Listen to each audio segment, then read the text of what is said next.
काके लांघू पाए, बलिहारी गुरु आपको जिन गोविंद दियो बताए। कबीर ने ये दोहा आज से सैकड़ों साल पहले बनारस के किसी घाट में ही सुनाया होगा, लेकिन ये दोहा आज भी कई अध्यापकों पर सटीक बैठता है। कुछ ऐसी ही कहानी है इस शख्स की। जी हाँ दोस्तों, आओ साझा करें द कॉन्स्टिट्यूशन टीवी में हम एक ऐसे ही शख्स की बात करने वाले हैं जो ऐसे लोगों को प्रेरणा देते हैं जो छोटे कस्बों, शहर और गांव से आते हैं और उनका सिर्फ एक ही सपना होता है कि कुछ बड़ा करना है। कुछ साल पहले इनकी भी कुछ कहानी इसी तरीके से शुरू हुई, छोटे से गांव बरूड से। इनका एक ही सपना था कि ये आईएएस बनेंगे। इन्होंने काफी एग्जाम्स दिए, उसमें से यूपीएससी इन्होंने 2 बार दिया, प्रीलिम्स और मेंस क्लियर किया, लेकिन इंटरव्यू रह गया। लेकिन इन्होंने हार नहीं मानी। एचएस का एग्जाम इन्होंने 3 बार दिया, उसमें भी प्रीलिम्स और मेंस क्लियर किया, लेकिन दोबारा इंटरव्यू रह गया। उसके बाद भी हार ना मानकर इन्होंने आखिर में फैसला लिया कि मैं एजुकेशन सेक्टर में आऊंगा और अध्यापक बनूंगा। अपने अनुभवों को बच्चों को बताऊंगा कि जो गलतियां उन्होंने की वो ना दोहराएं। आज हमारे साथ मौजूद हैं रॉयल अकेडमी के डायरेक्टर प्रकाश काचलेट जी। प्रकाश जी, आपका बहुत बहुत स्वागत है आओ साझा करें में। धन्यवाद अनिका।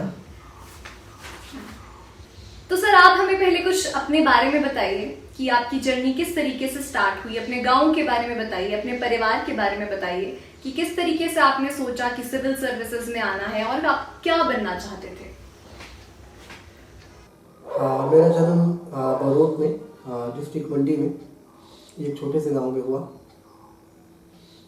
और मेरी जो शुरुआती शिक्षा है वो गांव के स्कूल में हुई और उसके बाद फिर बरोट स्कूल में मेरी पढ़ाई हुई और उसके बाद फिर आगे की पढ़ाई करने के लिए मैं पालनपुर आ गया और फिर यहाँ पहुँच करके मेरा जो स्ट्रीम था वो मैंने मेडिकल चूज करा और मेरा एक सपना था कि मैं डॉक्टर बनूं। अच्छा। और उसी सपने को देखते हुए मेडिकल चूज करा और उस वक्त जो था वो AIPMT और HPPMT जैसी परीक्षाएं हुआ करती थी। तो HPPMT का एग्ज़ाम दिया और फिर कुछ कारणों की वजह से मैं MBBS ज्वाइन नहीं कर पाया और फिर थोड़ी सी निराशा हाथ लगी कि आपने इतनी सारी पढ़ाई की, आप इतना पढ़ते हैं, एग्ज़ाम भी क्वालिफाई करते हैं और फिर आप फाइनली आप ऐसी नौबत आ जाती है कि आप ज्वाइन ही नहीं कर पाते हैं। तो फिर उसके बाद हुआ ये कि मुझे लगा कि शायद अब दोबारा तो मेहनत नहीं हो पाएगी, तो एक काम करता हूँ कि क्यों ना कॉलेज में एडमिशन ले ली जाए। तो पालनपुर में ही शहीद captain Vikram Batra degree college में एडमिशन ले लिया और जब वहाँ पहुँचा तो वहाँ देखा कि कुछ अलग ही तरह का माहौल, मतलब स्कूल और कॉलेज में जो रहता है, स्कूल और कॉलेज के माहौल में काफ़ी फर्क रहता है। तो बहुत ही अलग सा माहौल, बहुत सारे स्टूडेंट्स, कोई क्लास में बहुत से स्टूडेंट्स और अब उस पर एक चीज़ ये निकल करके आई कि मैं बहुत अपसेट रहता था कॉलेज के दिनों में कि क्योंकि मतलब वो जो चीज़ थी वो मतलब दिल पे घर कर गई थी कि आप मतलब नहीं जा पाए अपनी गलतियों की वजह से या वजह जो भी रही हो कि आप नहीं जा पाए। तो फिर फाइनली तो हमारे कॉलेज में एक मैम थे, तो शायद उनकी नज़र गई होगी, मतलब कभी उन्होंने देखा होगा कि ये जो बच्चा है थोड़ा अपसेट सा रहता है या किसी भी तरह से उन्होंने ऑब्जर्व किया होगा। लेकिन अब एक बात थी कि ठीक है, जब हम कॉलेज में थे तो अब उसमें हुआ क्या कि बहुत सारे जो स्टूडेंट्स वो पीछे छूट गए। जब मतलब हम फाइनल ईयर तक पहुंचे तो बहुत ही गिने चुने स्टूडेंट ही फाइनल ईयर तक पहुंच पाए। फर्स्ट ईयर और सेकेंड ईयर में बहुत से स्टूडेंट जो थे आउट हो गए, बाहर हो गए। तो फिर मैम ने फिर से ऑब्जर्व किया होगा कि ये जो स्टूडेंट है शायद मतलब थोड़ा चीज़ें कर भी लेता है लेकिन फिर भी अपसेट सा रहता है। तो उन्होंने एक दिन मुझे गाइड किया, अपने कैबिन में बुलाया, तो वहाँ और भी स्टाफ वाले रहते थे। तो कैबिन में बुलाया और फिर मैम ने कहा कि प्रकाश क्या समस्या है, मैं देखती हूँ लगातार आप थोड़ा ऐसे जो है वो अपसेट ही रहते हैं। तो फिर मैंने मैम को जो था मतलब अपनी कहानी बताई कि मैम ऐसे ऐसे करके हुआ और मतलब मेरा बिल्कुल मन नहीं था कि मैं कॉलेज में आऊँ, मैं डॉक्टर बनना चाहता था। तो फिर मैम ने कहा कि तो क्या हुआ अगर नहीं बन पाए, पर उनसे ऊपर भी कुछ है, उनसे ऊपर भी कुछ है। तो उन्होंने कहा कि आप ऐसा करिए कि आप मतलब सिंपल अपना ग्रेजुएशन कंप्लीट करिए और आप उसके बाद जो है आईएएस और एचएएस जैसी जो परीक्षाएं वो भी दे सकते हैं। इसका सिलसिला वहां से शुरू वहाँ से हुआ। शुरू हुआ। आईएएस से पहले आप डॉक्टर बनना चाहते थे। बिल्कुल। हाँ। और फिर उन्होंने कहा कि थोड़ा गाइड किया और इंटरनेट जो था उन दिनों इतना प्रचलन में नहीं था। तो फिर उन्होंने इस तरह से गाइड किया और उन्होंने कहा कि आप आईएएस बन सकते हैं, एचएएस बन सकते हैं, आप चीफ कंजर्वेटर बन सकते हैं, जो कि बहुत अच्छी पोस्ट होती हैं। और डॉक्टर जो लोग होते हैं मतलब वो भी इन्हीं के अंदर कहीं ना कहीं काम करते हैं। तो आप उस सपने के लिए देखिए। और उन्होंने ये भी मतलब समझाया कि जो भी होता है अच्छा ही होता है, इसलिए हिम्मत नहीं हारनी होती है। तो फिर उसके बाद कहीं ना कहीं वो जो दिन था वो एक टर्निंग पॉइंट था लाइफ में। और मैम के जो शब्द थे वो एक तरह से मतलब दिल में बहुत अच्छे तरीके से बैठे। और फिर मैंने उसके बाद छानबीन करनी शुरू करी। IAS UPSC exam. फिर मैंने थोड़ा सा छानबीन करनी शुरू करी कि ये क्या चीज़ होती है। और फिर फाइनली छानबीन करते करते मैं यहाँ तक पहुँचा कि दिल में मतलब एक आवाज़ उठी कि आपको यूपीएससी की ही तैयारी जो करनी चाहिए। और अब यूपीएससी जो है उसमें ऑल इंडिया लेवल पे चीज़ें होती हैं। तो फिर उससे पहले लगा कि मतलब आप एचएसएस एग्ज़ाम की तैयारी भी कर सकते हैं। अगर वो वाली चीज़ हो जाएगी तो आप बाकी चीज़ें भी कर सकते हैं। तो फिर हुआ क्या, जब मैं पास आउट हुआ कॉलेज से तो मैंने फर्स्ट अटेम्प्ट में एचएस का जो प्री और मेंस था वो क्लियर किया। अरे वाह। हाँ, लेकिन इंटरव्यू में आउट हो गया। और फिर उसके बाद जो सिलसिला था वो चलता रहा। फिर दोबारा दिया, फिर इन बिटवीन आईएएस का एग्ज़ाम भी दिया, वहाँ भी वही कहानी हुई। प्रीलिम्स दिया, मेंस नहीं हुआ, फिर प्रीलिम्स दिया, मेन हो गया, इंटरव्यू नहीं हुआ। लोगों को यही बात आपकी काफी अच्छी लगती है कि आपने कभी हार नहीं मानी जी। प्रीलिम्स क्लियर हुआ, मेंस क्लियर हुआ, इंटरव्यू रह गया, दोबारा से वही चीज हुई और उसके बाद दोबारा से वही चीज हुई, लेकिन आपने कभी हार नहीं मानी उस चीज में। जी। फिर इसके बाद ये भी रहता है कि चलिए एक सपने आपके होते हैं, लेकिन कुछ जो सपने होते हैं वो पेरेंट्स के भी होते हैं, सोसाइटी का प्रेशर भी होता है कि मतलब मेरी पढ़ाई में ठीक था शुरू में, तो सभी को एक उम्मीद रहती थी मतलब कि कुछ अच्छा ही करेगा। तो फिर जब अगल बगल में चीज़ें देखते हैं तो हर कोई यही कहता था कि नौकरी नहीं लगी। तो फिर मुझे फाइनली ये हुआ कि एक काम करते हैं, आईएएस एचएएस जैसे जो एग्ज़ाम है वो तो जब होंगे तब होंगे, तैयारी चलती रहेगी। तो मैंने साथ में और जो एग्ज़ाम थे वो भी भरना शुरू कर दिया। जैसे चयन बोर्ड के एग्ज़ाम्स रहते हैं। तो लगभग कितने एग्जाम्स आपने दिए हैं? अब तक जो है लगभग ऐसे मुझे फिक्स तो ध्यान नहीं है इतना कि कितने एग्ज़ाम दिए होंगे, पर 100 प्लस। अरे वाह। और 100 प्लस एग्ज़ाम दिए और 60 प्लस जो एग्ज़ाम्स हैं होंगे, और 100 प्लस।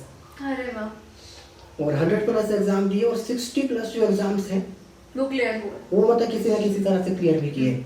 और बहुत से कॉल लेटर जो थे वो हाथ में भी आए, लेकिन सपना वही था कि आपको क्लास 1 पे ही जाना है, अच्छी पोस्ट पे ही जाना है, तो कुछ बड़ा ही करना है।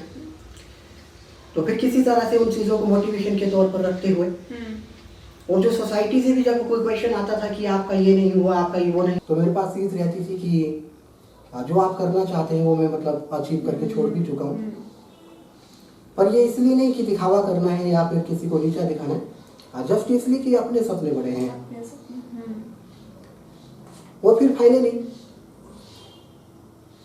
इसी तरह से ये जो का सिलसिला था आगे चलता रहा।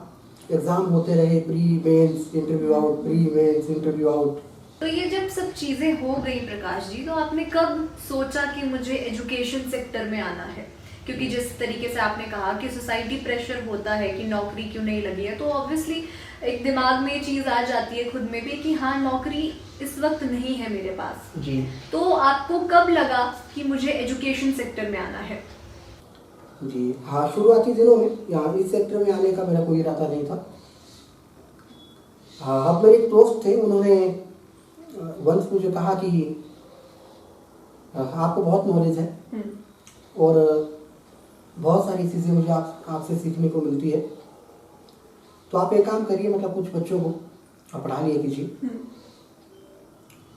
या फिर इसी तरह से, या फिर आप मुझे ही पढ़ा लिया कीजिए, मतलब थोड़ा सा। और उसमें आप जो है मतलब वो भी अपने आप को अपडेट करते रहेंगे, और अगर आप किसी बच्चे को पढ़ाते हैं तो उनका भी फायदा हो जाएगा। तो फिर इसी तरह से मतलब कुछ कुछ बच्चों को पढ़ाना शुरू करा, और फिर यहाँ वहाँ अलग अलग इंस्टीट्यूट में पढ़ाना शुरू करा। हाँ, लेकिन एक बात रहती थी कि जब मैंने पढ़ाना शुरू करा तो बच्चों की एक ही शिकायत रहती थी कि ये जो सर है ये बहुत डिटेल पढ़ाते हैं। हाँ। बहुत डिटेल पढ़ाते हैं, और बस सर आप हमें वो वाले सवाल करवाया करें जो पेपर में आते हैं। तो फिर इसी तरह से फिर मैं जहाँ भी इंस्टीट्यूट में पढ़ाता था तो वहाँ टीचर्स को भी लगता था कि इस तरह से लंबा समय ले रहे हैं, कोई चीज़ ये कर रहे हैं। हाँ, लेकिन एक बात रहती थी कि जो पढ़ने वाले स्टूडेंट होते थे वो काफ़ी पसंद करते थे। और फिर ऐसा हुआ कि बाकी जो मैं इंस्टीट्यूट में मैंने पढ़ाना शुरू करा वहाँ पे फिर मैंने एक वक्त पे बंद कर दिया। फिर मुझे लगा कि मुझे अपनी तैयारी के ऊपर ही फोकस करना चाहिए। हाँ, लेकिन उसमें ये चीज़ निकल करके आई कि जब मैं अपनी तैयारी के लिए शिमला वापस चला गया तो जिन बच्चों को मैंने पढ़ाया था तो उन्हीं में से कुछ बच्चे जो थे मुझे कॉल करके कहने लगे कि सर प्लीज़ पढ़ा लीजिए, हमें आपसे ही पढ़ना है। तो फिर मैंने कहा कि मैं इस तरह से अभी तो मैं शिमला में हूँ तो मैं नहीं आ सकता हूँ।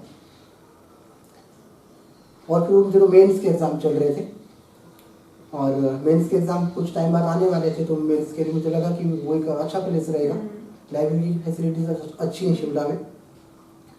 तो फिर मुझे लगा कि वहीं चलता हूँ, वहीं बैठ करके वहीं रह के थोड़ी पढ़ाई करूँगा, फिर मेंस भी करूँगा और सब कुछ हो जाएगा वहीं। और फिर जब तक कि मेरा मेंस का पेपर हुआ तब तक मुझे स्टूडेंट्स बहुत बार कॉल कर चुके थे कि प्लीज़ सर पढ़ा दीजिए, प्लीज़ सर पढ़ा दीजिए।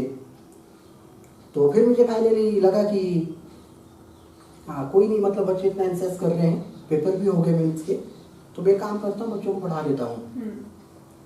तो फिर मैं फाइनली आया, पालमपुर वापस आया।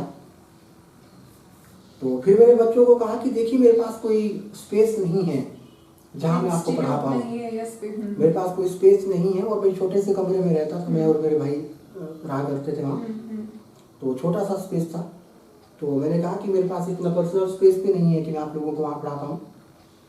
हाँ, लेकिन जो बच्चे थे वो पढ़ने के लिए इतने एक्साइटेड थे कि वो कहते थे कि सर आप हमें ग्राउंड में पढ़ा लीजिए, हम कहीं पर भी पढ़ देंगे। अच्छा, तो मतलब ये जो रॉयल एकेडमी की शुरुआत है ये छत से हुई है? जी, हमने वहाँ पर बच्चों को पढ़ाना शुरू करा। अरे वाह। और फिर शुरुआती दौर में 5 छात्र थे, 5 स्टूडेंट आए शुरुआती दौर में, और सभी जो है लगभग आप आज अच्छी कंडीशन में है, अच्छी जगह पर है। और छत से शुरुआत करा बच्चों को पढ़ाने के लिए। और फिर एक बात ये थी कि वो नवंबर दिसंबर के महीने थे, उसके पहले वाला जो समय था वो तो हमने निकाल दिया कि चलिए ठीक है, आप छत के ऊपर मैट लगा करके किसी तरह से पढ़ा रहे हैं, बच्चे भी पढ़ते थे, चीज़ें हो जाती थी। लेकिन फिर ठंड पड़ने लगी तो थोड़ा बारिश भी होती है, तो अपर रीजन में जो होता है स्नोफॉल होता है, तो उसकी जो ठंडी हवाएं हैं वो भी नीचे तक आती हैं। और पालमपुर है भी धौलाधार की तलहटी में, तो ठंड भी थोड़ा उन दिनों ज़्यादा होती है। तो फिर लगने लगा कि नहीं, अब जो है हमें मतलब रूम जो है वो देखने पड़ेंगे। तो फिर वो जो काम था वो भी बच्चों ने ही किया। अच्छा। तो वो जो काम था वो भी बच्चों ने ही किया। और फिर एक दिन, अब बात ये थी कि मेरा जन्मदिन आने वाला था। वो जो चीज़ थी फिर वो चली गई, मतलब जनवरी फरवरी किसी तरह हमने वो टाइम निकाला, जनवरी फरवरी मार्च अप्रैल मई, तो इस तरह तो जून में जन्मदिन आने वाला था। तो बच्चों ने क्या करा था कि मतलब एक पूरी एकेडमी का जो सेटअप था वो ऑलरेडी कर लिया था, बट मुझे पता नहीं था। मतलब आप एक ऐसे अध्यापक थे जिनके बच्चों ने ही एकेडमी की शुरुआत की? जी, उन्होंने वो पूरा स्पेस देख के सारा सब कुछ फर्नीचर वगैरह सारा सब कुछ करके अरे वाह, वो कर दिया। और फाइनली जब जन्मदिन था तो उन्होंने मतलब किसी तरह से भाने से लेकर के आए कि सर एक गिफ्ट सरप्राइज किया। हाँ, तो जब मैं आया तो एक स्पेस था जो उन्होंने रेंट पे ले रखा था, और वहाँ पर कुछ कुर्सियाँ लगी थी और कुछ टेबल और कुछ जो ज़रूरी सामान था, बोर्ड वगैरह जो था, सब कुछ वहाँ पर लगा हुआ था। और फिर मैं आया और वो तो मुझे भाने से लेकर के आए थे कि सर पार्टी करते हैं आज, सर यहाँ चलेंगे। तो जब मैं वहाँ पहुँचा तो वहाँ देखा कि बहुत सारे स्टूडेंट जो थे ऑलरेडी वहाँ पर थे, और उसमें से कुछ नए चेहरे थे जिन्हें मैं पहले से नहीं जानता था। और फाइनली इसी तरह से अकेडमी की शुरुआत हुई। और आज आपके 2 कैंपस हैं पालनपुर। और आज हमारे पास 2 कैंपस हैं। बहुत ही बढ़िया, बहुत ही बढ़िया। और फिर बात ये थी कि शुरुआती दिनों में थोड़ा ठीक है, अच्छा रिस्पॉन्स रहा हर चीज़ का। जो भी आया मतलब हमें जो भी आता था एडमिशन देनी पड़ती थी। और फिर एक वक्त के बाद हमें लगने लगा कि शायद नहीं, क्वालिटी जो है वो मतलब कंप्रोमाइज़ हो जाएगी। तो उसके बाद फिर हमने काउंसलिंग बेस्ड एडमिशन और क्वालिटी बेस्ड एडमिशन थी वो देना शुरू करी। और आज दौर ये है कि इस एकेडमी में पढ़े जो मैक्सिमम जो स्टूडेंट हैं वो बहुत अच्छी जगह पर हैं, क्वालिफाई किया है मैक्सिमम। अरे और अब हम फिर इसमें हमने फिर एक चीज़ शुरू करी कि बैच लिमिट लगाई कि 15 स्टूडेंट 20 स्टूडेंट, इससे ज़्यादा हम एक बैच में नहीं लेंगे। तो ये जो चीज़ें थी हमने शुरू करी और काउंसलिंग बेस्ड एडमिशन शुरू करी। प्रकाश जी, आपने जिस तरीके से बताया कि एक छत से शुरुआत हुई और आज 2 कैंपस हैं आपके जी। पालनपुर में, और जी। बच्चों की ही देन है ये, आपके जो स्टूडेंट्स हैं, आपकी पर्सनालिटी ऐसी है, आपने इस तरीके से मेहनत की है कि वो मजबूर हो गए कि हम एकेडमी सर को एक गिफ्ट करें या इस तरीके से एक स्पेस प्रोवाइड करें। जी। प्रकाश जी, आप मुझे ये बताइए कि पेंडेमिक का वक्त है, 2 जी। साल से हम कोरोना वायरस से गुजर रहे हैं। जी। एजुकेशन सेक्टर में बहुत असर पड़ा है, हालांकि काफ़ी सेक्टर्स में लॉस हुआ है, लेकिन एजुकेशन सेक्टर एक ऐसा सेक्टर है जहाँ पे आज भी एकेडमीज, कॉलेजेस और स्कूल्स बंद हैं। जी। तो रॉयल एकेडमी किस तरीके से टैकल कर रहा है वो चीज़ें? क्योंकि जहाँ तक कि मैंने सुना है कि रॉयल एकेडमी कुछ अलग कर रहा है, ज़्यादा स्ट्रेस नहीं दे रहा है बच्चों को, और हालांकि ये कॉम्पिटिटिव एग्जाम्स है, तो किस तरीके से आप ये सब चीज़ें देख रहे हैं? हाँ, अभी बात यह है कि ऑब्वियस सी बात है कि पेंडेमिक का सभी के ऊपर जो बहुत गहरा असर पड़ा। हाँ, लेकिन बात यह है कि इस दौर ने हमें ये भी एक चीज़ बताई कि जो पढ़ाई है वो ऑनलाइन भी हो सकती है। और अगर रही रॉयल एकेडमी की बात, तो हमने इस दौर में भी जब जहाँ इतनी ज़्यादा क्वायरी जनरेट हुई, 10,000 20,000 इतनी ज़्यादा क्वायरी जहाँ मतलब वीकली जनरेट होती थी ऑनलाइन में, तो इस इतनी क्वायरीज आने के बावजूद भी हमने वो जो सबसे पहले जो नंबर था उसको मेंटेन रखा कि कम लोगों को ही एक क्लास में पढ़ाएंगे। तो इससे एक चीज़ रहती है कि हर स्टूडेंट को टाइम देना जो थोड़ा आसान हो जाता है, और जब आप हर स्टूडेंट को टाइम देते हैं तो टेंशन भी थोड़ी कम होती है। वही कि पैसे के पीछे ज्यादा स्टूडेंट्स नहीं लाए, नहीं, कम बिल्कुल लाए नहीं। और कम में ही वो क्वालिटी दिखाए। जी। और फिर अगली चीज़ ये है कि हमारे स्टूडेंट को कोई टेंशन ना हो, इसके लिए हमने किसी भी स्टूडेंट को जो है वो फीस के लिए कभी फोर्स नहीं करा, राइट। बट हमारा हाँ एक सिंपल सा मैसेज रहता था कि इफ पॉसिबल, और अगर कोई सिंपल से किसी से भी अगर किसी ने कहा कि सर इट्स डिफिकल्ट, तो हम उससे दोबारा नहीं वो करते थे कि तो इस you have to pay। Pandemic के पीरियड में मतलब आपने बच्चों से फीस नहीं ली? बिल्कुल, बहुत कम स्टूडेंट होंगे जिन्होंने भी अपनी बिल से ली, क्योंकि बहुत से इंस्टीट्यूट्स हैं जिन्होंने पूरी फीस ली है, लेकिन जी। आपका एक ऐसा इंस्टीट्यूट है जिसने फीस नहीं ली। जी। बहुत कम बहुत कम स्टूडेंट होंगे जिनसे मतलब फीस हमने ली, फीस, वो भी हमने मतलब उनकी सेल्फ बिल पे। और अगली बात ये है कि इस दौर में रॉयल एकेडमी ने एक प्रोग्राम शुरू करा था, वो था करंट अफेयर्स। तो करंट अफेयर जो है जब से पेंडेमिक जब से लॉकडाउन लगा था तब से जो है रॉयल एकेडमी जितने भी हमारे कॉन्टेक्ट में लोग हैं उन सभी को भेज रहे हैं, और वो भी ऑनलाइन प्लेटफॉर्म पे, और उसके कोई चार्जेस नहीं है। मुझे लगता है ये बहुत ही यूजफुल चीज है, क्योंकि काफी लोग पैसों के लिए करते हैं ये चीजें, और अगर पेंडेमिक में एजुकेशन सेक्टर में अगर ऑनलाइन सारी चीजें हो भी गई हैं तो वो भी कहीं ना कहीं पैसों के लिए ही है। लेकिन आपकी रॉयल एकेडमी और प्रकाश काशट की ये खास बात है कि इन्होंने हर चीज फ्री की है, बच्चों से फीस नहीं ली, और वो उन्हीं की मर्जी है कि वो फीस देना चाहते हैं। तो ये काफी खास बात है जी रॉयल एकेडमी के बारे में। जी। मैं आपसे अगला सवाल ये करना चाहती हूँ कि आप काफी लोगों के लिए, काफी बच्चों के लिए प्रेरणा है जो छोटे गांव से आते हैं और उनका एक सपना होता है। तो आप उनके लिए क्या ऐसे एक संदेश देना चाहते हैं कि जो गलतियां शायद आपने की वो लोग या वो बच्चे जो छोटे कस्बे से, शहर से या गांव से आते हैं वो ना करें? हाँ, सबसे पहले मैं यही कहना चाहूँगा कि आप जीवन के जिस भी पड़ाव में हो, हिम्मत ना हारें। और अगली बात ये है कि सोच जो है बड़ी रखें। और अब इसमें एक जिक्र है, एक बात रहती है कि अगर आप किसी चीज को सोच सकते हैं तो आप कर भी सकते हैं। बिल्कुल। तो मैं यही कहना चाहूँगा कि हर स्थिति में अपने आप को संभालने का प्रयास करें और अपने जो सपने हैं उनको बड़ा बनाए रखें। और अगर आप अंतरिक्ष को पाने की इच्छा रखेंगे तो तारों तक तो पहुंच ही जाएंगे। आपको हिमाचल अचीवर्स अवार्ड से नवाजा गया है और आपने बड़ी सोच रखी थी, तो शायद इसीलिए आपको वो अवार्ड दिया गया। उसका अनुभव के बारे में आप कुछ बताइए। जब भी कोई कीर्तिमान या कोई भी उपलब्धि या कोई भी अचीवमेंट किसी को मिलती है तो मुझे नहीं लगता है कि शायद कोई उसके लिए पहले से सोच रखता है या सोच लेता है कि मुझे ऐसा मिलेगा, ऐसा मुख्यमंत्री से इस तरीके से अवार्ड। जी, बस इसमें ये रहती है कि आप अपना कर्म करते जाइए, तो सारी चीज़ें जो खुद ब खुद आप तक चल के आ जाती हैं। और अच्छा लगता है जब सम्मानित होते हैं किसी भी प्लेटफॉर्म पर, वो भी स्पेशली एजुकेशन के लिए सम्मानित हो तो बहुत अच्छा लगता है। जी प्रकाश जी, आखिर में आप कुछ ऐसा संदेश देना चाहते हो हमारी सरकार को या हमारी पुरानी पीढ़ी है या नई पीढ़ी है, आप कुछ भी एक मैसेज देना चाहते हैं जो आप चेंज देखना चाहते हैं सोसाइटी में? हाँ, मैं यही कहना चाहूँगा कि आज देश में या समाज में किसी भी तरह का परिवर्तन लाने के लिए अच्छी शिक्षा का होना बहुत जरूरी है। वो जो शिक्षा है उसमें संस्कार भी हों, जो कि आज हम कहीं ना कहीं मतलब हर सिस्टम में लैक पाते हैं, कमी पाते हैं, कमी महसूस करते हैं उन चीज़ों की। एक ऐसी व्यवस्था हो जिसमें मॉरल एजुकेशन के साथ साथ जो क्वालिटी एजुकेशन जो हो प्रदान की जाए, मिले सभी को। और ये आम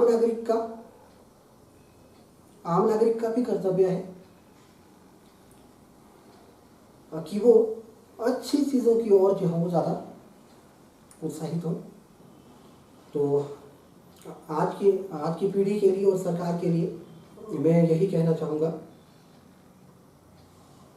कि जो क्वालिटी एजुकेशन है वो समाज को मिले, छात्रों को मिले, और उसके साथ साथ जो मोरल एजुकेशन है वो भी मिले, क्योंकि ये जो मोरल एजुकेशन है इसका कहीं ना कहीं अभाव जो है आज के एजुकेशन सिस्टम में पाते हैं। और समाज के लोगों से मेरी ये भी एक गुजारिश है कि अपनी जड़ों से जुड़े रहें। बहुत बहुत धन्यवाद प्रकाश जी, आपका आओ साझा करें द कॉन्स्टिट्यूशन टीवी में जुड़ने के लिए।